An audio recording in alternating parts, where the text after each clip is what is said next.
This photo is taken on the set of the first Wolf Creek movie, and it's a photo of Arthur Schrumpf giving instructions to the production designer on how Arthur wants things to be in the torture lair. Now, Arthur Schrumpf, he's in the first Wolf Creek movie as an extra, as pool party guy number 3. He appears in the credits under his pseudonym Beau Vane. That's spelled B-O-W, and the surname V-A-N-E. So why is an extra telling the production manager how he wants the torture lair set up?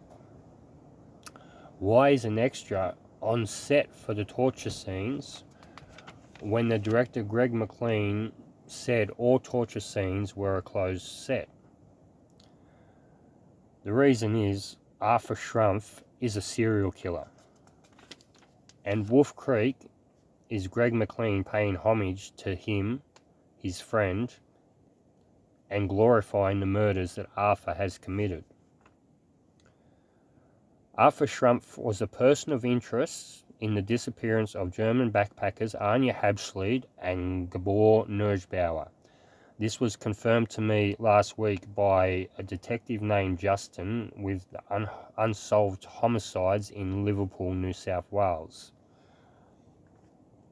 The reason Arthur was a person of interest in the disappearance of Gabor and Anja was because they were family friends of the Schrumpfs and had just spent Christmas with them. And on the day they disappeared, Arthur was meant to be giving them a lift. Also, Arthur Schrumpf is the younger brother of Ndrangheta gangster Mark Schrumpf. Arthur did not kill his friends Anja and Gabor. He watched them be slaughtered by Bruce Bluey Hubbard. Bluey Hubbard was or is someone who carried out ritual murders for a satanic cult, and Bluey Hubbard also carried out professional hits for the Ndrangheta. His victims for the Ndrangheta have included Don McKay in Griffith and Colin Winchester, the AFP Assistant Commissioner. In Belanglo Forest, on the same day that Bruce Bluey Hubbard killed Anja and Gabor, Bluey also beheaded Simone Schmeidel, who was a member of the satanic cult and apparently a volunteer to be sacrificed to Satan. And he also killed an Italian girl who didn't volunteer, and she has never been named amongst the Belanglo victims because she hails from an Ndrangheta family and they did not want her associated with the backpacker murders. And New South Wales Police complied. New South Wales detective Clive Small, he found Arthur Schrumpf when Anja and Gabor were first reported missing. And when Arthur told him what had happened to Anja and Gabor, it became Clive's small problem as well, because he answered to the Ndrangheta and satanic cult.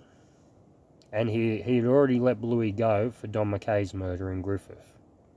Clive Small had been the chief investigator for that assassination. And he worked for the Ndrangheta ever since then. Clive's solution was that more backpackers had to die so that Arthur would not be a suspect for the rest of his life in the murder of his friends Anja and Gabor.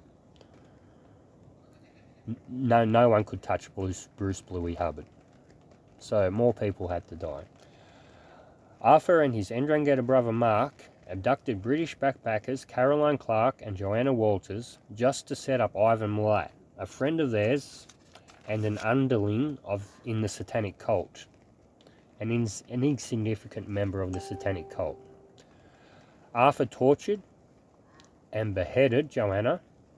She died with a fistful of his hair in her hand. Mark, Arthur and Clive Small all fired shots into Caroline Clark to signify the beginning of their unholy union.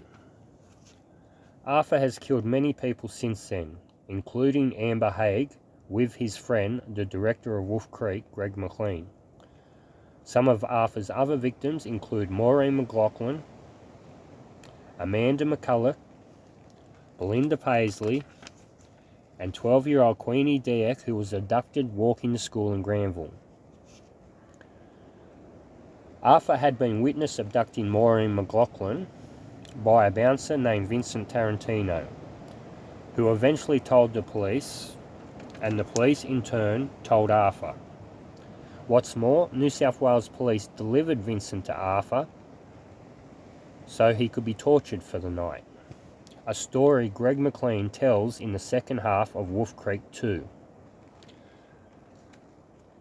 Arthur killed Queenie Dieck to set Vincent up, and in doing so, he silenced Vincent as a witness against Arthur for Maureen McLaughlin's murder.